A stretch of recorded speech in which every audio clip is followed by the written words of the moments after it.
Hey, this is Ty with Mindful Moto. I'd like to do a quick review on my new Shoei Hornet X2 and compare it with my Bell MX9 Adventure that I've owned for the last few years. There are plenty of technical review videos on this lid, and I just wanted to do a quick review of my 6 months in this helmet. With my Bell, I really put it through the ringer. I've ridden it off-road, used it for doing DoorDash in the rain and snow, and took it on multiple day moto camping trips. At the end of these 3 years, some of its shortcomings shine through. Anytime I had to wear this helmet for long periods of time, I was always getting a sore neck. I just felt like I was fighting the wind all the time. This could be just my particular neck and head shape, so your experiences might be different. It's also very loud and does not do a great job of silencing external noises. I always recommend earplugs for long stints on the tarmac, and with this helmet it's even more important.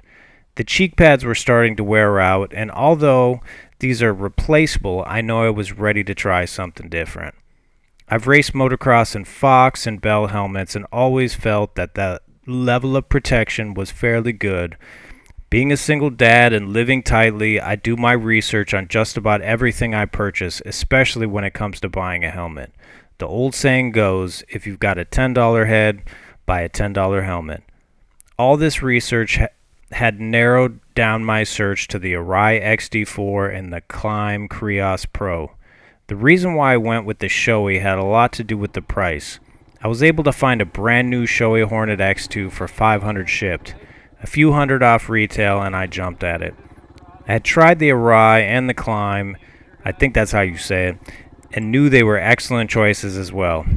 Anybody that has tried on any of the higher tiered helmets knows exactly what I'm talking about. They are just on another level. The liner in the Showy is very plush, and it fit my head much better than the Bell. The Bell felt wide, and the Showy is more narrow and streamlined. On the first ride, I noticed I could turn my head at speed, and it had far less drag than the Bell.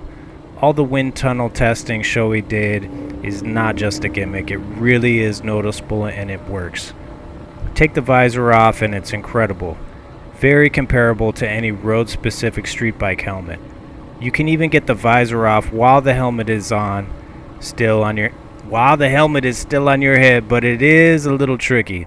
The side tabs are stiff, and the tab that you push on to release the middle part of the visor can be hard to find. It is extremely easy though and quick with the helmet removed. The helmet came with a pin lock, and this is one of the best things you can buy for preventing moisture on the inside of your shield. This was one of my first times using one, and you can definitely tell the difference. It can still fog up, but it dissipates very quickly. This helmet also has 4 air intakes and 7 exhaust vents, and although it does vent fairly well, it does feel on the warmer side on a hot sunny day. The Arai, Climb, and Bell are cooler and are better options if you primarily ride in the heat.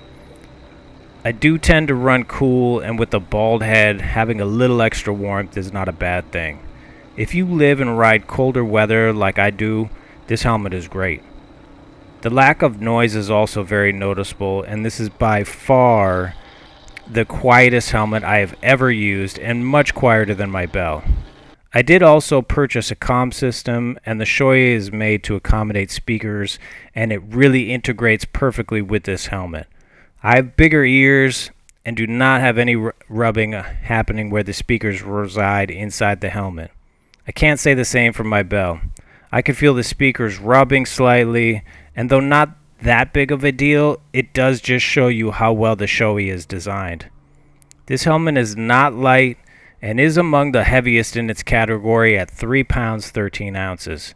To give you an idea, the Bell weighs 3 pounds 10 ounces, and the Climb Krios Pro is a lightweight at just 3 pounds 4 ounces.